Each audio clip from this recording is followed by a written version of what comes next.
Hello mga idol, bali dito po tayo sa amin. Naggagawa po ako ng dining table. Yan po mga idol, oh. Yan.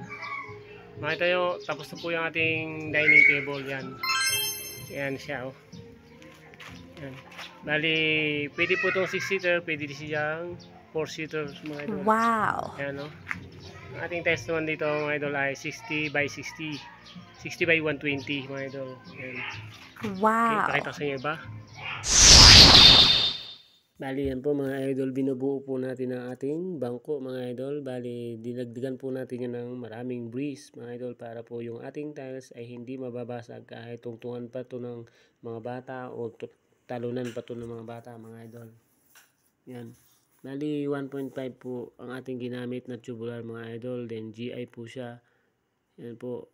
Pagkatapos po natin yan assemblein mga idol, ayan po yung ating hindi naman ito tiles na yan.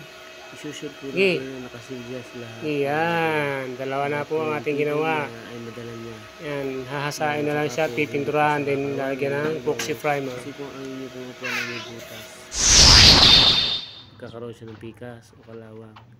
Pero sa GI po na tubular, lalot na sa indoor, wala pong problema kung may butas siya. 60 by 20 ang ating table. Magandang tingnan po. Yan, makita nyo, meron siyang frame lahat sa gilid. Malinis po.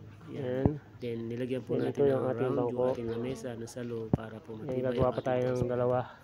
Yan, pagpatong po natin ang test dyan mga idol, lalagyan po natin yan ng yan, sa gusto mo paggawa, okay, piin lang. Then po natin, bali ang ginawa po natin yan ay 4 na piraso.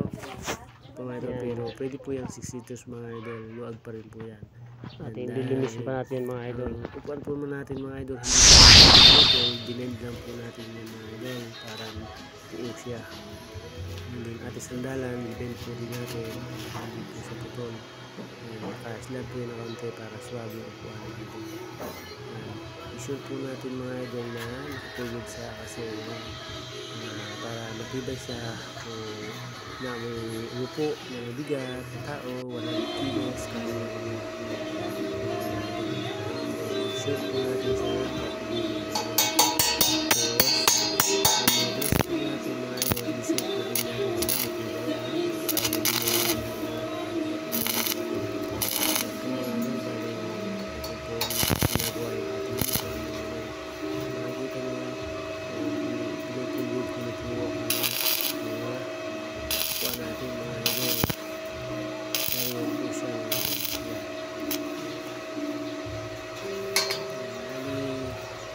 hindi po madali na mag-assemble ng ganitong klase dining table mga idol.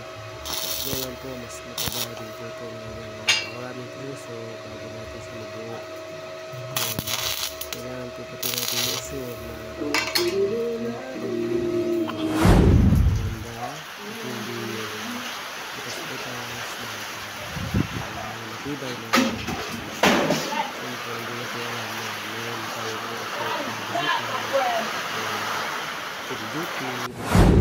kumbaga mabigat po siya, may 100 kilos, malaking tao, ganun ba? Kailangan kaya ng ating upuan mga idol para hindi tayo mapahiya. Then yan po mga idol, yan. Then nalagyan po natin ng sealant yung ating mga tiles mga idol para mas mapadikit natin at malinis tingnan. Bali yan po mga idol, nabuo na natin siya. Yan, kulang na lang po niyan ay rubber cap mga idol. Yan po naman yung kanyang itsura kung wala pa siyang tiles mga idol. Kung makikita nyo, napaka-glossy ng pintura niya na kulay black. Ang totoo po niya, yan po ay Valspar na epoxy primer black mga idol, glossy. Yan, bali 3 patong po ang ginamit natin yan. Brush lang po ang ating ginamit.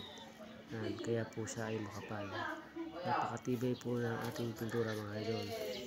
Wala po yan, hindi po yan kakaroon. Paglaban po yung ating ginawa yan sa nabibili nyo sa mga furniture. Yan. Dahil mas lamang po ang pintura ng gawa sa mga shop na maliliit na shop. Kasi sinusure nila na maayos at maganda ang trabaho. Isa lang ang kunin nyo ha.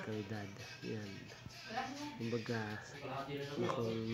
para masiyahan na rin yung bibili at naipili na pa rin sa iba. Yan po mga idol. Yan, Bali, yung ating po sandalan mga idol, nilagyan po natin ng ibang kulay para mas swabe naman. Yan po.